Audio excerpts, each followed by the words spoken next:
Hi, Brent Bozell from the Media Research Center. It's a real pleasure to have an old friend with us today. Marjorie Dannenfelser is the founder and president of the Susan B. Anthony list. It's one of the most prolific pro-life organizations in America today. She's the national co-chairman of Pro-Life Voices for Trump. She's been very active with the Trump administration and the Trump campaign. She's on the board of Alliance Defending Freedom and Mitch McConnell's Women's Suffrage Centennial Commission. She is married with 5 children. Marjorie, thanks so much for being with us today. I really do appreciate it. Oh, such a privilege. Brent, I knew you way before you ever met me, so thank you for the trail you've blazed for me. Thanks, Marjorie. We're one day into the Biden-Kamala Harris campaign regime. Somebody has suggested that we're looking down the barrel of the most pro-abortion ticket in history. What's your view on that? Yeah, it is the most pro-abortion ticket in history, and I think it will be the last. I think it's so thoroughgoing, and the pro-life movement has reached to a powerful point, and the combination of those two things means that I believe that this has been a gift, frankly, her extremism and his, especially given his flip-flops on this, that the contrast between them and this administration, the most pro-life administration in the country, is going to be a real advantage to our candidates, Senate and presidential. And that I believe that this is one of those points that I've been planning for, and the pro-life movement has been predicting and hoping for, where the bottom falls out of the extremism of the Democratic Party on this, just as the bottom is falling out of Planned Parenthood. And why is that? It's mainly because they are so out of step with the American people, and American people, really, the voters, did not really know that for a long time, but now they know. So that contrast is a gift. Yeah, Joe Biden was one of the most left-wing senators in America when he was in the Senate. I remember he had an American Conservative Union rating of 2. And I mean, they put him on the level of Ted Kennedy and the like. Mm-hmm. And then he was the vice president in an administration that was the most left-wing in history. And yet, the guy is constantly projecting himself as being centrist. I love this moderate Democrat business. I mean, they are way to the left of George McGovern. Where abortion is concerned, he's played the game of personally opposed, plays the game of Catholic, which to me is so insulting. But I don't think he can get away with it this time, because I think the radical left on all fronts is so militant, they're not going to allow you to get away from their extreme pro-abortion position. What's your view on that? Yeah, I think you're 100% right. You can have a moderate affect. You can wear certain clothes, take the train to work, be from a certain place, and it sounds lovely. And you associate with people from Scranton and all over the place that are more moderate. It doesn't make you moderate.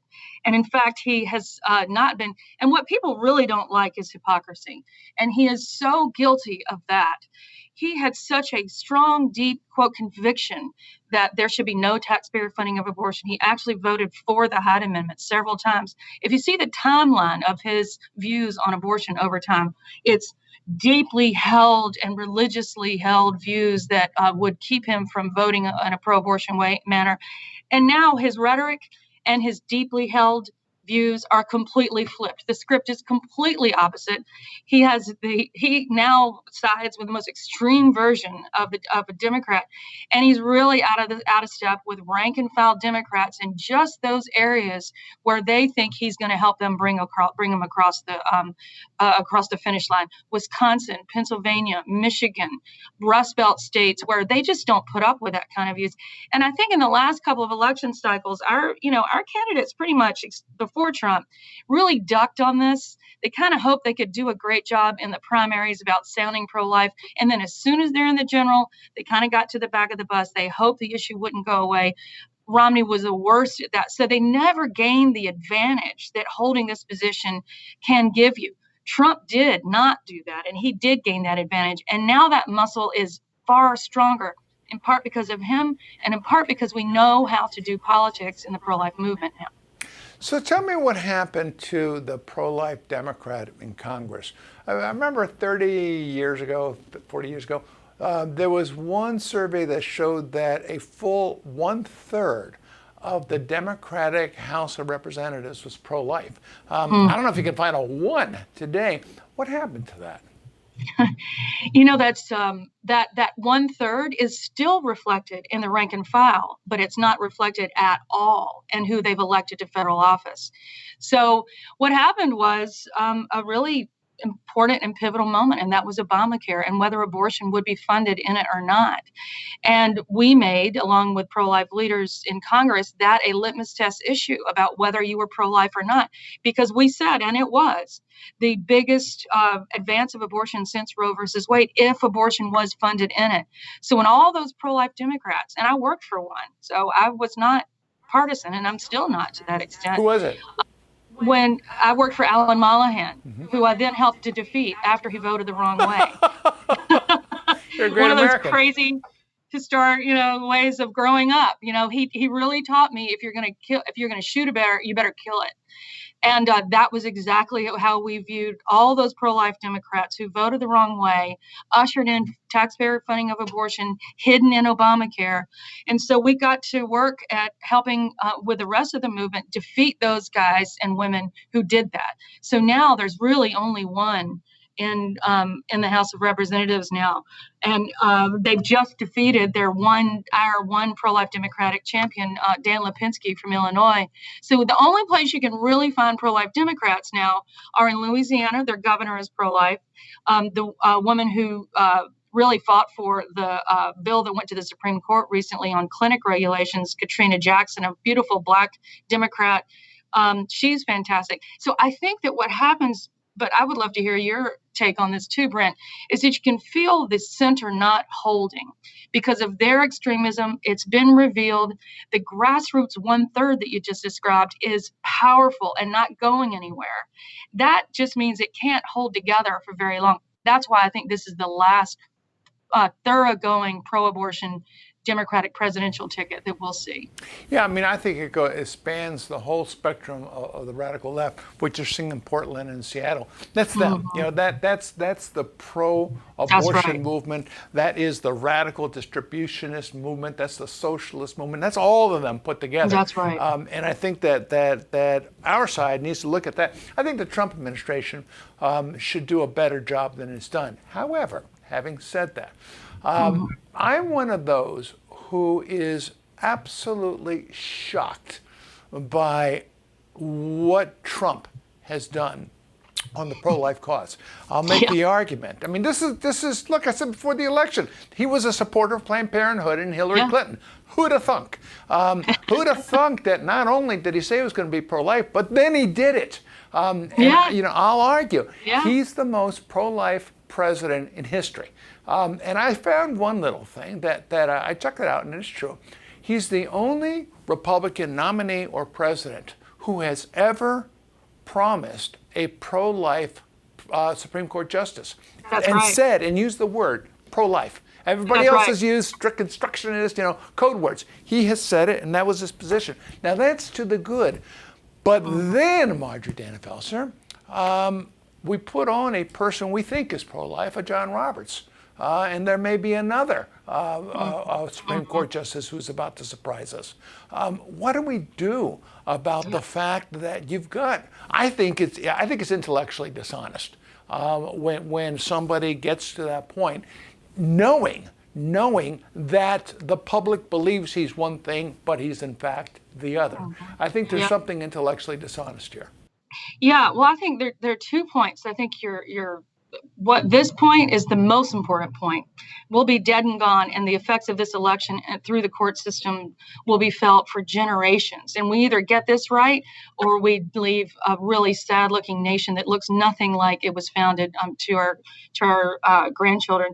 So first, the rule of politics that you know better than anybody is that you force promises Hopefully they're freely given, but you force commitments before the election so that after election, when you show up in the Oval Office, it's no surprise what the agenda is. You know what the agenda is. So we really pushed these 4 commitments by this president. It was a central organizing principle of our whole election battleground state strategy in 2016 was to take those core promises, one being that literal one that you just said, where he signed at the bottom of a letter saying, these are my 4 things I pledge to do. And one of them was, as you say, pro-life judges. The 2 Supreme Court judges that he did nominate and were confirmed have been good. Both of them, Kavanaugh and Gorsuch, decided rightly, we believe, and is just true, on the June medical decision that just came down from Louisiana. But as you say, Roberts did not. So we cannot take any chances now. The list that the president put out there that I believe helped him win the election last time should be weeded out, and it should be strengthened.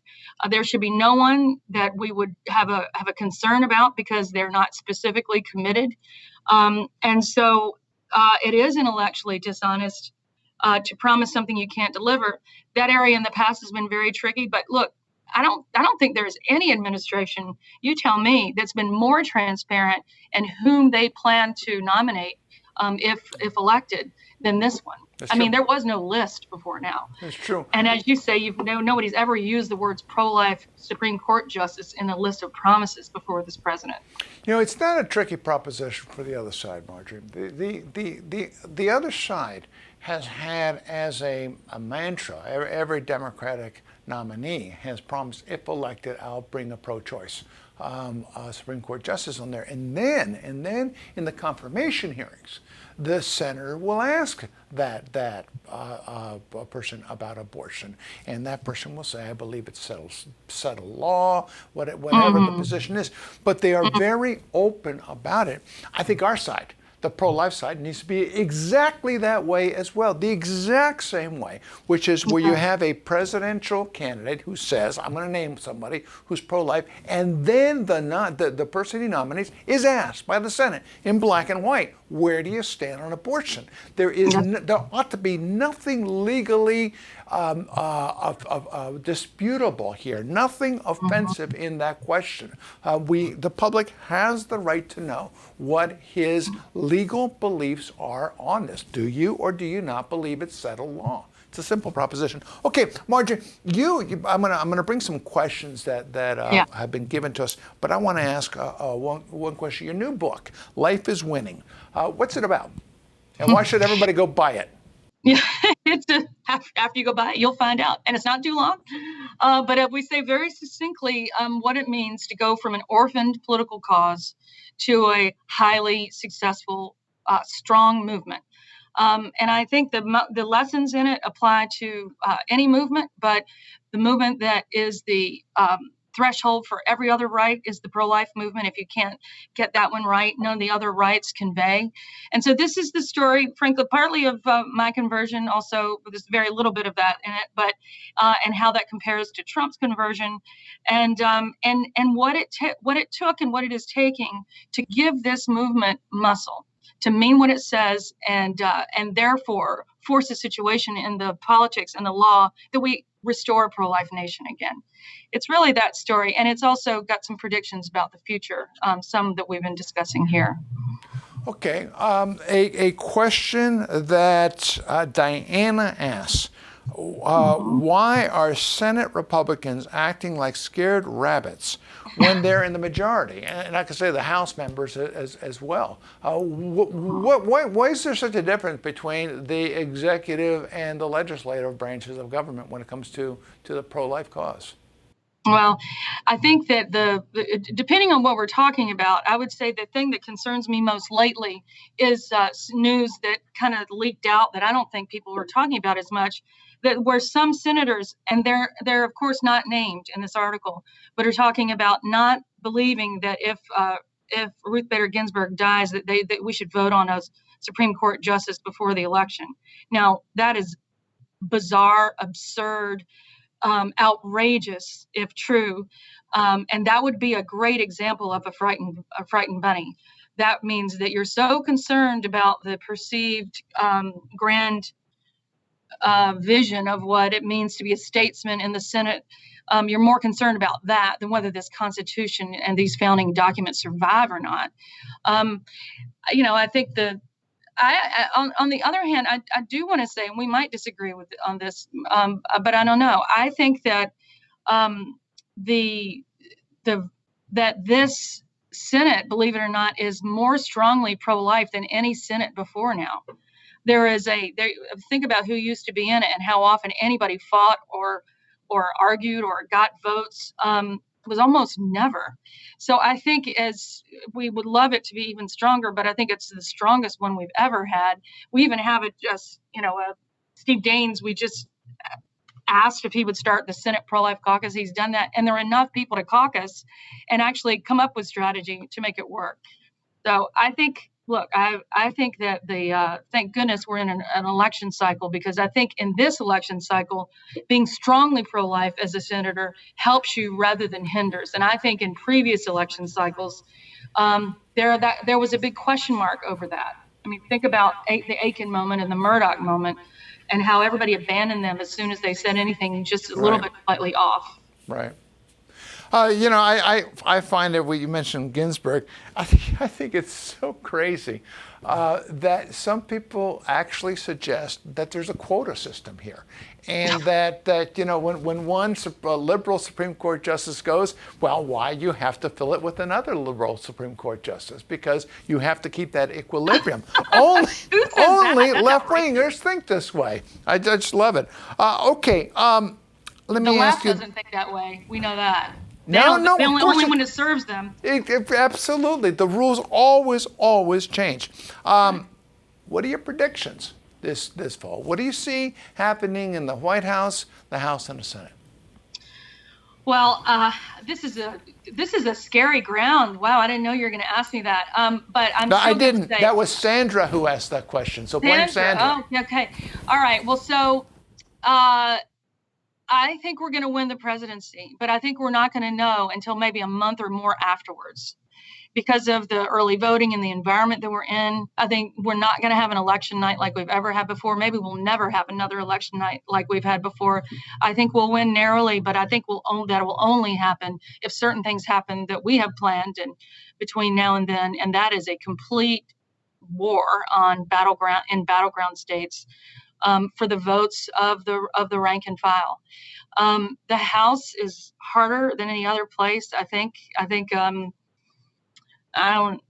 only God knows. I have no idea whether they're going to win the House or not. I know we're very engaged in quite a number of those states where those seats where Trump won, and then it flipped to Democrat in the 2018 election. So we've got a great shot.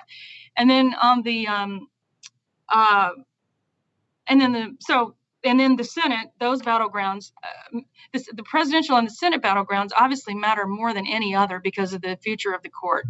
So I think those are close as well, and I think we've got a great shot at the presidential and the Senate. But it definitely, the reason that it's always in God's hands no matter what, but the reason it's so incumbent upon us to really say that again is that it really matters what happens in these couple of months. Where the economy is, where the virus is, the level of violence in cities, who gets the blame for that, and who are the people perceived as solving that. So many of these work our way and the other way. Also, does Ruth Bader Ginsburg die or not? I mean, I hate to be so blunt, but if we're in the middle of a Supreme Court battle, that puts a new veneer on everything, and new questions in the minds of voters. So anybody who says they really know doesn't know. And I know Brent, that when you look at the polls, depending on who's doing these polls, the models are dramatically different. Likely voters versus registered voters. Are they using a 2018 model or a 2016 model? And depending on how you look at it, almost all of them, it's very close anyway. But the polls that we think are fair have it so within the error, within the margin of error, that it feels like 2016 again. Yeah, Marjorie, I don't pay attention to any pollster if it isn't if it isn't reputable, and of course if it doesn't back up my belief. That's a good principle. No, it's got to be a reputable pollster, and there are the Rasmussens of the world are out there, Yeah. but also, and you hit the nail on the head, it's got to be likely voters, not registered voters. Everybody knows registered voters don't work. It's a broad statement that are made, and there are other dynamics that I won't, but I think, Marjorie, the Republicans' biggest problem is themselves. And I've thought this for years. And I told Kevin McCarthy this when they lost the House. I told him this a month before. There was nothing they could do to save themselves. And they were costing themselves the House, just like they cost themselves the House in 2006 or 8, whenever it was. When you don't give the voter anything to vote for, that voter doesn't vote for you. And the problem with the Republicans in the House was that they had no plan for anything, not Obamacare, not the deficit, not anything. And now in the Senate, they got the same problem. I asked one senator, why don't you have a plan for Obamacare to replace Obamacare after all these years? His answer was great. His answer was, what? "Oh, we do. We got lots of plans. Every senator has one." And, This is the movements in a nutshell. This is why, out in Portland, no matter what type of leftist you are, you show up and you're unified behind one thing, and that's tear it down, no matter what, right? And so, and on our side, we've got every single senator with a different plan. That's right. I would say there's more unity in the pro-life movement, but I think that there is, but no, everybody doesn't show up to everything. We know that. How did Marjorie Dannenfelser react when she learned that with the stimulus bill on COVID, that Planned Parenthood had received tens of millions of dollars? I actually know the head of SBA, not Susan B. Anthony, but Small Business Administration very well. I know who she is, and I know she's very, very pro-life. She's fantastic.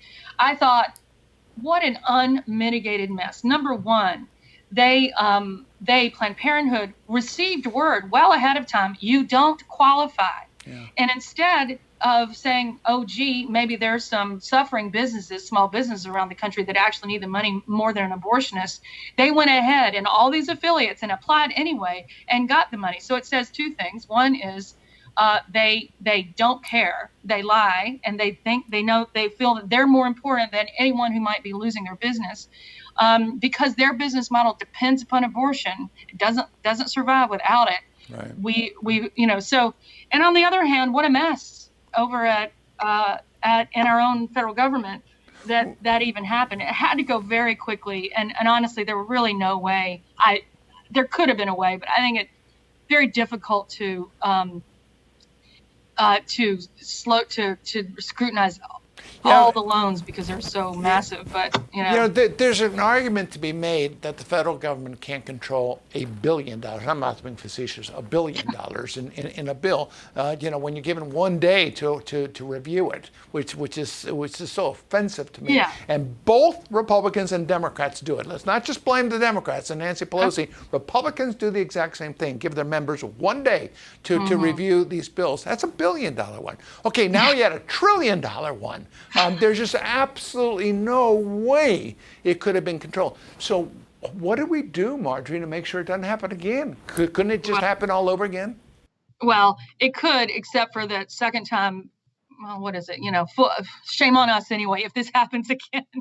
I think that's just, it says so much about the character of Planned Parenthood and how they feel that their death dealing business is so much more important than anything. And they're so predictable. Every single big crisis that this nation has gone through in the last couple of decades, they have met with one solution: more abortions and free ones for everyone. So during Hurricane Katrina, 9/11, now COVID, the solution for everyone is not only an abortion, but you should also be able to have one at home. Smack down all the rules about chemical abortion, and we're just going to send it to you right in your home. Forget what the FDA says about the dangers of self-aborting. I thought we all knew that was a pretty dangerous thing, whether through chemical or other means. So that's always their role, is to manipulate whatever the law or whatever the rules are to bend to their what they perceived as their big gift to the country, which is almost 3,000 dead children every single day. Okay, final question. Marjorie Dannenfelser, if you were looking at a pro-life grassroots member on the street today, and this pro-lifer said, what can I do to help the pro-life movement besides give Susan B. Anthony List a tax-deductible contribution? And what would it be? What would you say is the one thing a pro-lifer could do? Do everything you can in every battleground state, presidential and Senate, to capture, appeal to all those mushy middle voters who don't know where they're going. And you can do that by getting involved in what we do, whether you give to us or not, because we have troops in all of those places all over the country. And we have calls going in to all those people and ads going into all those people, and pray. I used to think that, in my arrogance at the very beginning of SBA List, I thought, okay, we're really not a ministry, so I'm not going to talk about prayer a whole lot. I realized how arrogant that really was then, because I know it cannot be done without that. So both of those things together, flexing that muscle and then flexing your knee muscles by praying, and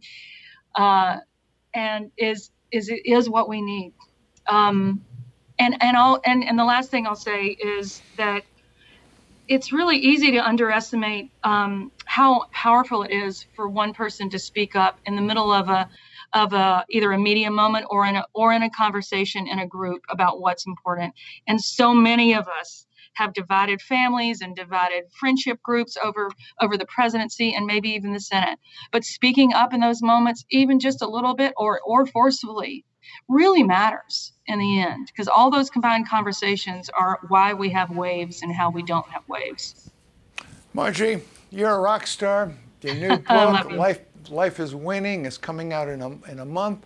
And if life is winning, you have played a huge existential role in that struggle. So, Marjorie. Well, thank you. No more than you. I'm really grateful to you for the foundation you've laid and continue to. Thank you, Marjorie. Take care. All right, take care.